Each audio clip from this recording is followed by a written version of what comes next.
C'était plus l'envie de faire un film comme je le faisais avec mes potes à Nice, en fait. C'est-à-dire, c'était prendre une bande de copains et le faire comme tu le fais avec l'énergie de l'adolescence. Et cette insouciance de l'adolescence et essayer d'avoir un côté, je vais pas dire rebelle parce que ça fait vraiment, ça un peu à deux balles, mais vraiment dire, voilà, je donne mon point de vue sur l'époque à un moment donné, comme le faisait Romero dans les années 70. Et en même temps, j'essaye de le faire avec la même énergie que je faisais mes films quand j'étais ado avec ma VHS et que je les faisais courir avec des boyaux autour de la tête. C'était vraiment l'histoire de se faire un vrai film gore à la française, mais avec cette énergie de la jeunesse en fait. Cette insouciance aussi, et juste montrer qu'il y a une colère quand même derrière. Le film, il est en colère. C'est-à-dire qu'il y a quelque chose derrière qui dit voilà, on a envie de faire ce cinéma-là. C'est comme si tu avais été sous l'eau pendant 10 ans, puis que d'un coup tu prends une grande respiration en sortant à la surface, quoi. Et je pense que pour moi, ce film, il reflète ça, en fait. Il reflète cette colère de pas avoir un cinéma un peu plus en marge, en fait. On est revenu à un cinéma très violent et très radical début des années 2000. Et ça a duré presque 10 ans en fait. Et je pense qu'il y a eu une saturation. C'est-à-dire que d'un coup, on faisait plus des films pour faire peur, mais on faisait des films pour écœurer. Tout le monde allait dans la surenchère. Et je pense que Frontière a surfé là-dessus aussi. Tu regardes Frontière, c'est pour te taper des barres avec tes potes parce que ça, c'est dans la surenchère.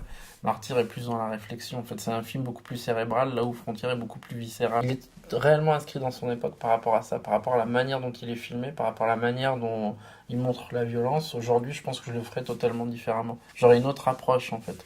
Je le ferais plus, je mettrais plus de caméra à épaule à tout bout de champ parce que je trouve que ça a été un gimmick beaucoup trop utilisé et finalement, c'est une facilité. Moi, je me rends compte au début, quand j'ai revu le film il y a peut-être 6 mois, les scènes que je trouve les plus réussies sont les plus posées, en fait. Alors que dès que ça part, t'as l'impression de donner de l'énergie dans le film en bougeant ta caméra de partout, et en fait, c'est un cache-misère. Tu te rends compte que ça, c'est vraiment pour masquer le manque de budget et surtout pour aller vite. Et puis ouais, ça a été c'est quelque chose qui a été ramené par Greengrass et Danny Boyle au début des années 2000 et tout le monde a surfé là-dessus. On a eu beaucoup beaucoup de chance. C'est-à-dire que c'était le début de French Fryer et Canal+ était très demandeur de ce genre de film. Et puis la première version de scénario qui a été envoyée était tout de suite validée.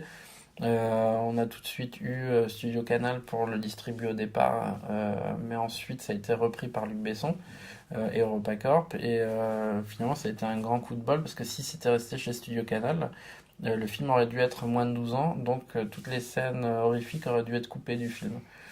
Et donc, comme le producteur à l'époque avait un contrat avec Studio Canal, bah, la veille du tournage et pendant le tournage, il me demandait de ne pas faire ces scènes.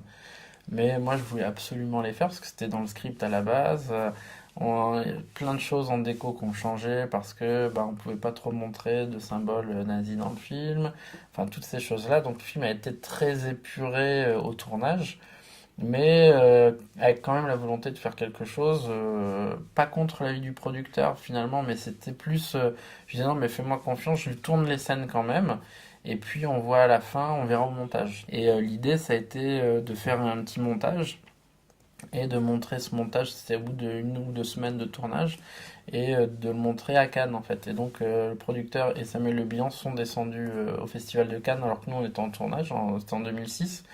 Et ils ont réussi à avoir un rendez-vous avec Luc Besson, ils lui ont montré 1 minute 30 de montage du film. Et il a dit combien voulons. C'était quoi le MG de Studio Canal? Je crois que c'était 400 et quelques. Et il a dit je vais vous prendre le double. Donc il a racheté le film à peu près, je crois que c'était 700, 800, je sais plus les chiffres, pas dire de conneries. Et en fait, on est passé chez Besson, lui il a dit moi j'ai aucun problème avec la violence, donc moins de 16 on s'en fout. Au contraire, ils m'ont laissé faire absolument le film que je voulais. J'ai eu plutôt une belle sortie, il y a eu une belle exposition, ils ont fait beaucoup de publicité autour du film, et le film a quand même fait plus de 100 000 entrées, donc pour un film de genre français, c'est quand même vachement bien. Donc j'étais super content et j'ai compris pourquoi ils avaient pris Frontière le dernier jour de montage du film. J'ai reçu un coup de fil, ils me disaient ouais, tu joues aux jeux vidéo? Bah tu passes dans mon bureau demain matin.